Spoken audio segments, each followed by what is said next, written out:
আপনারা দেখছেন ক্রাইম জনতা 24।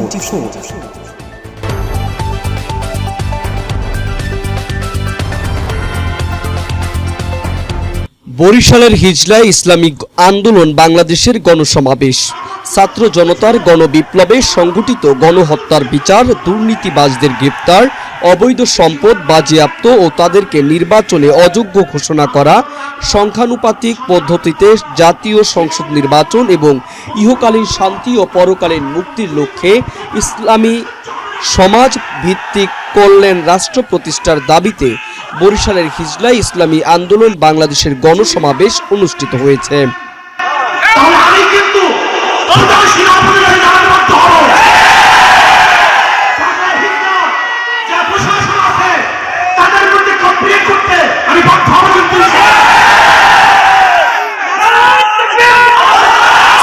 সেপ্টেম্বর বৃহস্পতিবার বিকেল 4টার সময় হিজলা উপজেলা মাঠ প্রাঙ্গণে ইসলামী আন্দোলন বাংলাদেশ হিজলা উপজেলা শাখার সভাপতি সৈয়দ মোজাম্মেল হক মাকসুদ এর উদ্বোধনী বক্তব্য এবং সেক্রেটারি মাওলানা আব্দুল্লাহ বিন কালামের সঞ্চালনায় গণসমাবেশের কার্যক্রম শুরু হয়।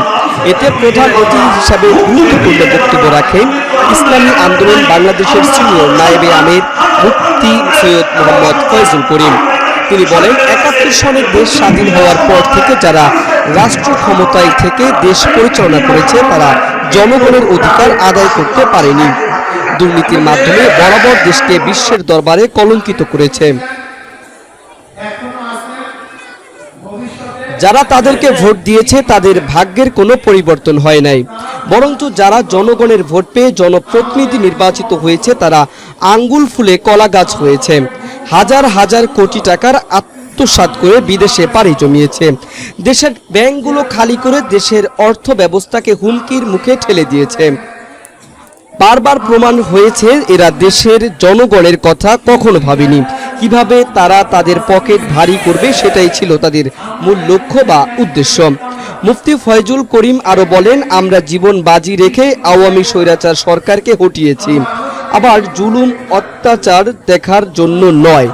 আমি জানতে পেরেছি ৫ তারিখের পরে অনেক জুলুম অত্যাচার লুট, এমনকি হিজলা চরাঞ্চল থেকে অনেক গরু অন্যায়ভাবে লুট করে নিয়ে এসেছে। অতি দ্রুত আপনারা যদি এর সুষ্ঠু সমাধান না করেন তাহলে আমি প্রধান উপদেষ্টার কাছে আপনাদের ব্যাপারে অভিযোগ জানাতে বাধ্য হব বলেও হুঁশিয়ার দেন ইসলামী আন্দোলন বাংলাদেশের সিনিয়র নায়েবে আমির।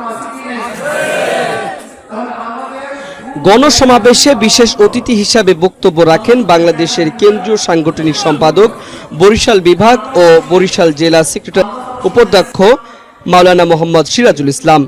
ইসলামী আন্দোলন বাংলাদেশ বরিশাল জেলা শাখার অ্যাসিস্ট্যান্ট সেক্রেটারি মাওলানা কাউসারুল ইসলাম, সহকারী অর্থ ও প্রকাশনা সম্পাদক মাওলানা নুরুল ইসলাম। এছাড়া বক্তব্য রাখেন ইসলামী আন্দোলন বাংলাদেশ হিজলা উপজেলা শাখার সিনিয়র সহসভাপতি মাওলানা মাইনুদ্দিন, জয়েন্ট সেক্রেটারি মাওলানা আব্দুল সাত্তার, সাংগঠনিক সম্পাদক মাওলানা ওমর ফারুক হাতেমি, অর্থ ও প্রকাশনা সম্পাদক মুফতি আব্দুল কাদের কারিমি, ইসলামী যুব আন্দোলনের সভাপতি ও ইসলামী আন্দোলন বাংলাদেশ হিজলা উপজেলা শাখার ছাত্র কল্যাণ বিষয়ক সম্পাদক মাওলানা আব্দুল হক বিন আমিন, সাধারণ সম্পাদক কাজী মাহফুজ কে এম,